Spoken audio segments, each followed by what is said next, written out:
Bonsoir. Ce soir, c'est Mamie qui raconte l'histoire du boa et du singe. Un jeune boa nommé Baba se promenait dans la jungle. Il grimpait dans les arbres et s'amusait à en descendre très vite en glissant le long du tronc comme un toboggan. Baba, bien sûr, ne connaissait pas les toboggans, car il n'y a pas de toboggan dans la forêt tropicale. Il avait inventé ce jeu tout seul pour passer le temps. Baba était un bébé boa. Il était encore tout petit, il ne mesurait à peine qu'1 mètre. Il était adorable, gentil, toujours prêt à rendre service. Malheureusement, il n'avait que rarement l'occasion de se montrer serviable. Dès qu'il s'approchait d'eux, tous les petits animaux s'enfuyaient. Il entendait souvent le bruit de leur fuite dès qu'il arrivait. Baba se demandait pourquoi on le traitait ainsi. Il n'avait jamais fait de mal à personne. Si Baba avait eu sa maman, il lui aurait posé la question, mais Baba vivait seul depuis longtemps, sans savoir où se trouvaient ses parents. Baba avait un rêve. Il voulait avoir un ami avec qui jouer, avec qui parler. Mais comment fait-on pour rencontrer un ami, surtout quand tout le monde vous fuit? Baba, alors qu'il rampait, entendit un jour un grand bruit. Avant d'avoir compris ce qui se passait, il reçut un grand coup sur la queue. « Aïe !» dit-il, et se retourna, et il remarqua alors un petit singe, inconscient, dans l'herbe. Il s'approcha doucement et fit attention, car il ne voulait pas faire peur à ce petit compagnon tombé du ciel. Tout doucement, il toucha le bras de l'animal. Celui-ci ne réagit pas. Baba voyait bien que le singe respirait. Il décida d'attendre son réveil et de le veiller jusque-là. Il paraissait si fragile, il fallait le protéger des fauves qui pourraient le dévorer.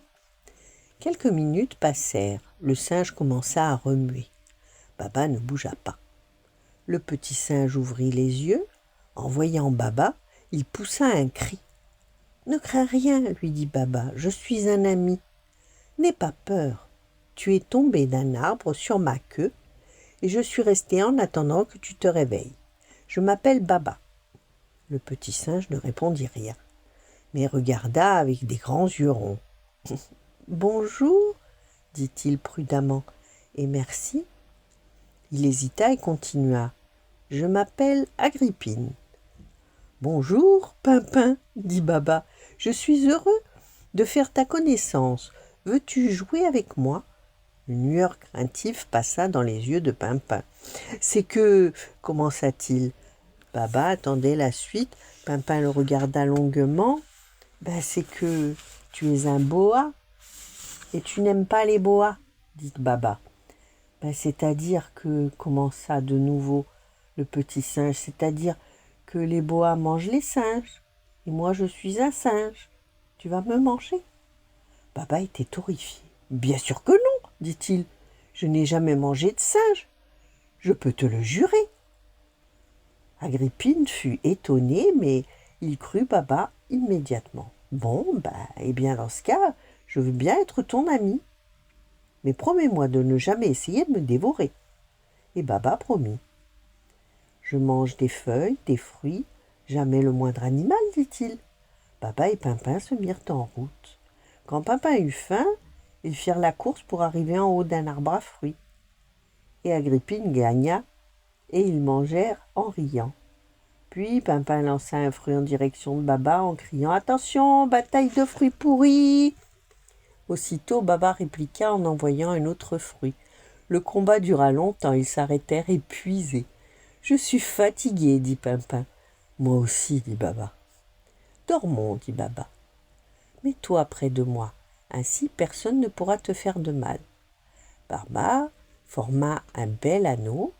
Pimpin s'installa au milieu de ce nid improvisé et s'endormit immédiatement. Baba le regarda avec affection. « Que c'est doux d'avoir un ami, se dit-il, et il ferma les yeux à son tour. Les mois passèrent. Baba et Pimpin ne se quittaient pas. Ils passaient leur journée ensemble à rire, à jouer. Pimpin devint un superbe singe et Baba un boa de taille impressionnante. Baba était parfaitement heureux Les deux amis ne se rendaient même pas compte qu'ils étaient la curiosité de toute la jungle. Tous les animaux venaient les observer de loin. Un boa et un singe qui vivaient ensemble. Cela paraissait impossible, et pourtant c'était vrai. Personne ne comprenait. Baba et Pimpin, eux, ne se posaient aucune question, ils étaient contents, ça leur suffisait. Un jour, Baba dit à Pimpin, « Maintenant, je comprends pourquoi tout le monde me fuit. Je fais peur aux autres animaux, à cause de ma taille et de ma force. Mais ils ont tort, je ne ferai jamais de mal à personne. » « Je sais, dit Pimpin, mais il faut comprendre. En général, les boas se nourrissent en avalant tout cru des animaux vivants. Ils ne savent pas que tu es un boa végétarien. » Un jour, Pimpin rencontra lors d'une promenade une superbe jeune fille singe, Java. Il en tomba immédiatement amoureux. Java eut d'abord peur de Baba, mais elle comprit vite que ce n'était pas un boa comme les autres. Elle l'accepta et se mit à venir souvent les voir tous les deux. Un jour, Pimpin dit à Baba, « Baba, j'ai une grande nouvelle à t'annoncer. Java et moi, on va se marier. »« Oh, félicitations, dit Baba, je suis très heureux pour vous. Mais alors, vous allez me quitter ?»« Mais bien sûr que non, dit Pimpin. Nous allons bien sûr nous installer une maison dans les arbres, mais tu pourras nous rendre visite à chaque fois que tu en auras envie. Et nous continuerons à nous voir. » Baba fut rassuré.